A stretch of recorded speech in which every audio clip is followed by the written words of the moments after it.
ಎಲ್ಲರಿಗೂ ನಮಸ್ಕಾರ ರೀ. ಹೆಂಗದಿರಿ? ನಾನು ಶ್ವೇತಾ. ಜಗತ್ನ್ಯಾಗ ನಡೆದಿರೋ ಸುದ್ದಿನ ನಮ್ಮ ಉತ್ತರ ಕರ್ನಾಟಕ ಭಾಷೆದಾಗ ಹೇಳಿಕ್ ಬಂದೇನಿ. ಮಸ್ತ್ ಚಾ ಕುಡ್ಕೋತ ಖಡಕ್ ಮಿರ್ಚಿ ಮಂಡಕ್ಕಿ ನೋಡಿ ಸುಮ್ಕುಂದ್ರಬೇಡ್ರಿ. ಮತ್ತ ನಮ್ಮೆಲ್ಲಾ ವಿಡಿಯೋಸ್ಗಳನ್ನ ಲೈಕ್ ಮಾಡ್ರಿ. ನಿಮ್ಗೇನ್ ಅನಿಸ್ತದ ಕಮೆಂಟ್ ಮಾಡ್ರಿ. ನಿಮಗ್ ಗೊತ್ತಿದ್ದವ್ರಿಗೆಲ್ಲ ಶೇರ್ ಮಾಡ್ರಿ. ಇನ್ನು ನಮ್ಮ TV Vikrama digital channel subscribe ಮಾಡುವುದಂತೂ ನೆನಪು ಹಾರ್ಬೇಡ್ರಿ. ಇವತ್ತಿನ ಮಿರ್ಚಿ ಮಂಡಕ್ಕಿದಾಗ ಮೊದಲಿಗೇನೆ ಈ ಸಿಎಂ ನಡುವಿನ ಡಿಶುಮ್ ಸುದ್ದಿ ತಂದಿ ನೋಡ್ರಪ್ಪ. ಈ ಬಹಳಷ್ಟು ಮಂದಿ ರಿಯಲ್ ಮುಖ್ಯಮಂತ್ರಿಗೆ ಹೆಂಗ ಬೈದಾರ ಅಂತ ಹೇಳಿ ವಿಡಿಯೋ ಶೇರ್ ಮಾಡ್ಲಿಕ್ಕತ್ತಾರ. ಆದ್ರೆ ನನಗನ್ನಿಸ್ತದ ಈ ರಾಜಕೀಯದಾಗ ಚುನಾವಣೆದಾಗ 5 ವರ್ಷಕ್ಕೊಮ್ಮೆ ಆರಿಸಿ ಬರೋರು ಮುಖ್ಯಮಂತ್ರಿ ಆಗೋರು ಒಂಥರ ಟೆಂಪ್ರರಿ ಅಂತ ಅನಿಸ್ತದ. 5 ವರ್ಷ ಈಗ ಬಿಡ್ರಿ, ಈಗಿನ ಕಾಲಕ್ಕಂತೂ 5 ವರ್ಷ ಪೂರ್ತಿ ಒಬ್ರೇ ಸಿಎಂ ಆಗಿರ್ತಾರ ಅನ್ನೋದು ಏನ್ ಗ್ಯಾರಂಟಿ ಇಲ್ಲ.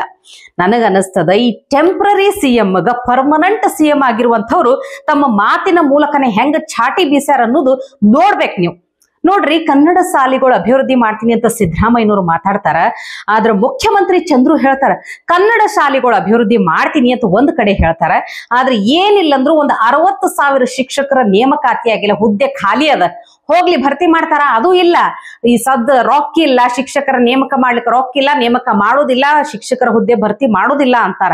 ಹಂಗಾದ್ರ ಮಕ್ಕಳಲ್ರಪ್ಪ ಫೇಲ್ ಆಗಿದ್ದು, ಸರ್ಕಾರ ಫೇಲ್ ಆಗ್ಯದ, ಇಡೀ ವ್ಯವಸ್ಥೆನೆ ಫೇಲ್ ಆಗ್ಯದಂತ ಮುಖ್ಯಮಂತ್ರಿ ಚಂದ್ರು ಅವರು ನೇರವಾಗಿ ದಿಟ್ಟವಾಗಿ ಹೆಂಗ್ ಮಾತಾಡ್ಯಾರ ಕೇಳ್ರಿ. ಶಿಕ್ಷಣದಲ್ಲಿ ಒಂದು ಮಾತು ಹೇಳಿದ್ದಾರೆ ಮಾನ್ಯ ಮಂತ್ರಿಗಳು, ಬೆಳಿಗ್ಗೆ ಹೇಳಿದ್ದಾರೆ, ಇಲ್ಲಿ ನಾವು ಉದ್ಧಾರ ಮಾಡ್ತಾ ಇದ್ದೀವಿ ಕನ್ನಡವನ್ನ. 60,000 ಶಿಕ್ಷಕರ ನೇಮಕ ಆಗಿಲ್ಲ ಕನ್ನಡ ಪ್ರಾಥಮಿಕ ಮತ್ತು ಮಾಧ್ಯಮಿಕ ಶಾಲೆಗಳಲ್ಲಿ.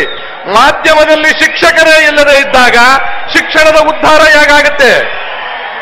60,000. ಆಮೇಲೆ ಇನ್ನೊಂದು ಹೇಳ್ತಾರೆ, ಸದ್ಯಕ್ಕೆ ಅವರನ್ನ ಭರ್ತಿ ಮಾಡಲ್ಲ, ದುಡ್ಡಿಲ್ಲ. ಕನ್ನಡ ಉದ್ಧಾರ ಹೇಗಾಗುತ್ತೆ ಅಲ್ವಾ? ಆಂಗ್ಲ ಮಾಧ್ಯಮಗಳ ಹಾವಳಿ, ಕನ್ನಡ ಶಾಲೆಗಳ ಅವನತಿ, ಖಾಸಗಿಯವರ ದಂಧೆ. ಶಿಕ್ಷಣ ಮಂತ್ರಿ ಇದನ್ನ ನಮ್ಗೆ ಹೇಳಿದ್ದಾರೆ. ಇದಲ್ಲದೆ ಗೋರುಚಾರ ಒಂದು ಮಾತು ಹೇಳಿದ್ದಾರೆ ನಿನ್ನೆ ದಿವಸ, ಜ್ಞಾಪಕ ಇರಲಿ, ನಾವು ಯೋಚನೆ ಮಾಡಬೇಕಾಗಿರೋದು. ಡೆಲ್ಲಿಯಲ್ಲಿ ಶಾಲೆಗಳು, ಸರ್ಕಾರಿ ಶಾಲೆಗಳು 100ಕ್ಕೆ 100 ಪರ್ಸೆಂಟೇಜ್ ರಿಸಲ್ಟ್ ಬರೋದಾದ್ರೆ ಕರ್ನಾಟಕದಲ್ಲಿ 60% ರಿಸಲ್ಟ್ ಯಾಕೆ ಬರ್ತಿದೆ?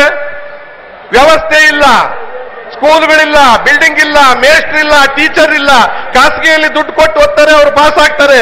ಇವರು 32% ಫೇಲ್ ಆಗಿದ್ದಾರೆ ನಮ್ಮ ಕನ್ನಡ ಮಾಧ್ಯಮದಲ್ಲಿ. ಫೇಲ್ ಆಗೋದು ವಿದ್ಯಾರ್ಥಿಗಳಲ್ಲ, ಪೋಷಕರಲ್ಲ, ಸರ್ಕಾರ ಫೇಲ್ ಆಗಿರೋದು, ವ್ಯವಸ್ಥೆ ಫೇಲ್ ಆಗಿರೋದು, ಅನುಕೂಲ ಫೇಲ್ ಆಗಿರೋದು, ಸೌಲಭ್ಯ ಫೇಲ್ ಆಗಿರ್ತಕ್ಕಂಥದ್ದು. ಈ ವಿಚಾರವನ್ನ ಸರ್ಪ್ಲಸ್ ಬಜೆಟ್ ಕೊಟ್ಟು ಕೇಜ್ರಿವಾಲ್ ಅವರ ವಿಚಾರವನ್ನ ಪ್ರಸ್ತಾಪ ಮಾಡಿದ್ದಾರೆ. ಕೇಜ್ರಿವಾಲ್ ಮಾಡಕ್ ಸಾಧ್ಯ ಇದೆ ಡೆಲ್ಲಿಲಿ, ಸಿದ್ದರಾಮಯ್ಯನವರೇ ನಿಮಗೆ ಯಾಕೆ ಸಾಧ್ಯ ಇಲ್ಲ?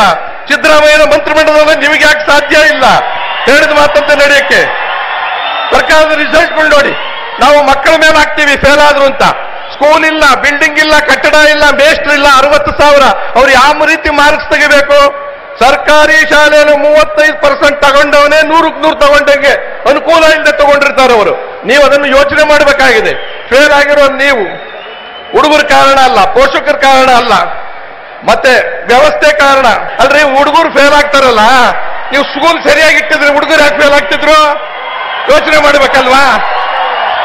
ಅಪ್ಪ ಅಮ್ಮನ ಬೈತೀವಿ, ಆ ಮಕ್ಕಳು ಬೈತೀವಿ. ಮಕ್ಕಳೆಲ್ಲ ಓದ್ತಾರೆ, ದೊಡ್ಡ ಶಾಲೆಗಳಲ್ಲಿ ಲಕ್ಷಾಂತರ ಕೊಟ್ಟು ಹೋಗ್ತಾರೆ. ಆಮೇಲೆ ಇವತ್ತು IAS ಆಗೋರು ಯಾರು, IPS ಆಗೋರು ಯಾರು, ಇಂಜಿನಿಯರ್ ಆಗೋರು ಯಾರು, ಡಾಕ್ಟರ್ ಆಗೋರು ಯಾರು? ನಮ್ಮನೆ ಹಣ್ಣು ಮಾರೋರ ಮಕ್ಕಳ, ನಮ್ಮನೆ ಗಾರೆ ಕೆಲಸದ ಮಕ್ಕಳ, ಇವ್ರ ಮಕ್ಕಳು, ನನ್ನ ಮಕ್ಕಳು, ಮುಖ್ಯಮಂತ್ರಿಗಳ ಮಕ್ಕಳು, ಆತರದವ್ರ ಮಕ್ಕಳು. ಇದನ್ನು ತಪ್ಪಿಸ್ಬೇಕು.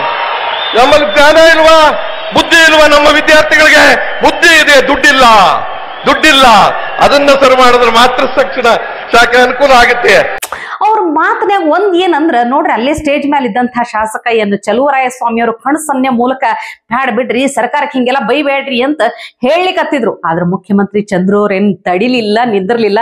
ಇನ್ನು ಅವ್ರು ಕೊಟ್ಟಂತಹ ಲಾಸ್ಟ್ ಪಂಚ್ ಅಂತೂ ಭಾರಿ ಇತ್ತು. ವ್ಯವಸ್ಥೆ ಬಗ್ಗೆ ಹೇಳ್ಬೇಕಾಗಿದ್ದ ಅನಿವಾರ್ಯ ಅದ.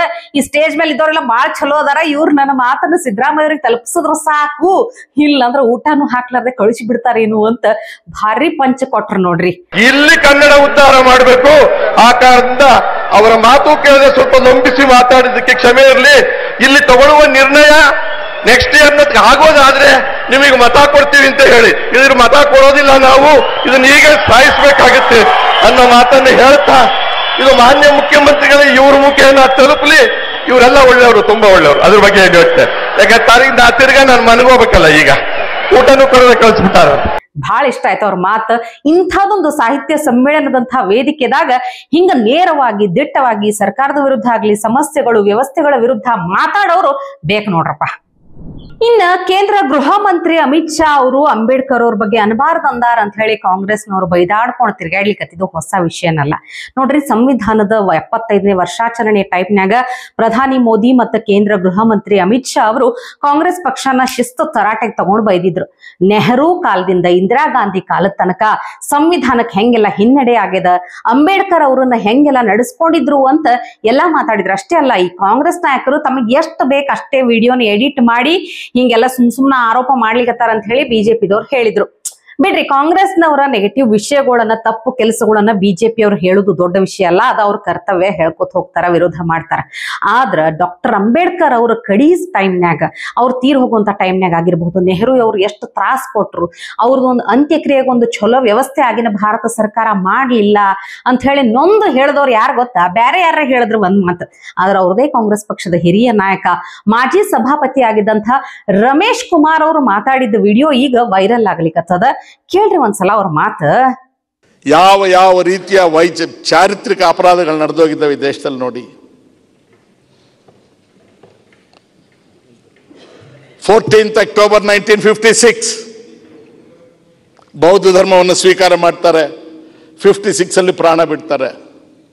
ಸತ್ತೋದ್ ದಿವಸ ಅವ್ರ ಮನೇಲಿ ಶವವನ್ನ ದೆಹಲಿಯಿಂದ ಬೊಂಬಾಯಿಗೆ ಸಾಗಿಸ್ಬೇಕು, 5,000 ರೂಪಾಯಿ ವಿಮಾನಕ್ಕೆ ಖರ್ಚಾಗುತ್ತಂದ್ರೆ ಮನೆ ಎಲ್ಲ ಹುಡುಕಿದ್ರೆ 2,000 ಇಲ್ಲ.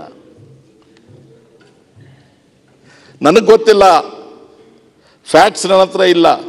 ಯಾಕೆ ಅವತ್ತು ಭಾರತ ಸರ್ಕಾರ ತಾನು ವ್ಯವಸ್ಥೆ ಜವಾಬ್ದಾರಿ ತಗೊಳ್ಳಿಲ್ವೋ ನನಗೆ ಗೊತ್ತಿಲ್ಲ. ನಮ್ಮ ಹಿರಿಯ ಕಾಂಗ್ರೆಸ್ ಮುಖಂಡಗಳು ನನ್ನ ತಪ್ಪಾಗಿ ತಿಳ್ಕೊಳ್ಬಾರ್ದು. ಬಹುಶಃ ಅವರು ದೇಶಕ್ಕೆ ಮಾಡಿದ ಸೇವೆಗೆ 52ರ ಸಾರ್ವತ್ರಿಕ ಚುನಾವಣೆಯಲ್ಲಿ ಕಾಂಗ್ರೆಸ್ ಪಕ್ಷ ಮುಂದಾಗಿ ಅವರನ್ನು ಅವಿರೋಧವಾಗಿ ನಾವು ಆಯ್ಕೆ ಮಾಡಬೇಕಾಗಿತ್ತು. ಇದೊಂದು ಲೋಪ ಮಾಡಿದ್ದೇವೆ ನಾವು ಅಂತಕ್ಕಂಥ ಮಾತನ್ನು ನಾನು ಹೇಳ್ತೇನೆ. ತಪ್ಪು ಯಾರು ಮಾಡಿದ್ರು ತಪ್ಪೆ. ಈಗ ಹಾಡಿ ಹೊಗಳೋದು, ಟೈಟಲ್ಸ್ ಕೊಡೋದು ಬೇರೆ. ಅದನ್ನೇ ನಾನು ಹೇಳಿದ್ದು ವೈದಿಕ ಧರ್ಮ, ಆತ್ಮವಂಚನೆ. ಬದುಕಿದ್ದಾಗ ಅಪಮಾನ ಮಾಡೋದು, ಸತ್ತೋದ್ಮೇಲೆ ಹೊಗಳೋದು. ಬಹುಶಃ ಅವರಿಗೆ ಆ ಮನಸ್ಸಿಗೆ ಆ ನೋವಿಲ್ಲದೆ ಇದ್ದಿದ್ರೆ ಭಾರತ ದೇಶದ ಇತಿಹಾಸ ಬೇರೆ ದಿಕ್ಕಿಗೆ ಹೋಗ್ತಿತ್ತೋ ಏನೋ. ಖರೆ ಅದ ಇಲ್ಲಿ ಹೇಳ್ರಿ, ಡಾಕ್ಟರ್ BR ಅಂಬೇಡ್ಕರ್ ಅವರು ಬದುಕಿದ್ದಾಗ ಕಾಂಗ್ರೆಸ್ ಬರೀ ಅವಮಾನನೇ ಮಾಡ್ಕೋತ ಬಂದದ. 2 ಸಲ ಚುನಾವಣೆದಾಗ ಸೋಲ್ಸೇದ. ಅವ್ರ ಅಂತ್ಯಕ್ರಿಯೆ ಟೈಮ್ನಾಗ್ನು ಏನೂ ಒಂದು ಚಲೋ ವ್ಯವಸ್ಥೆ ಮಾಡ್ಲಿಲ್ಲ. ಈಗ ಅವ್ರ ತೀರ್ ಹೋದ್ಮೇಲೆ ಸನ್ಮಾನ ಗುಣಗಾನ ಮಾಡ್ಲಿಕ್ಕೆ ಬಂದದನ್ನು ಒಂದು ಮಾತ. ಅಷ್ಟೇ ಅಲ್ಲ, ಮತ್ತೊಂದು ಮಾತಂದ್ರೆ ತಪ್ಪು ಯಾರು ಮಾಡಿದ್ರು ತಪ್ಪೆ ಅಂದ್ರಲ್ಲ, ಶಬ್ಬಾಷ್ ಅಂದೆ ನಾನು. ಈಗ ಅದಕ್ಕೆ ಸರಿಯಾಗಿ ಉತ್ತರ ಅನ್ನುವಂಗ ರಾಹುಲ್ ಗಾಂಧಿ ಅವ್ರದ್ದು ಒಂದು ಎಡಿಟೆಡ್ ಫೋಟೋ ಹಂಗ ವೈರಲ್ ಆಗ್ಲಿಕ್ಕತ್ತದ.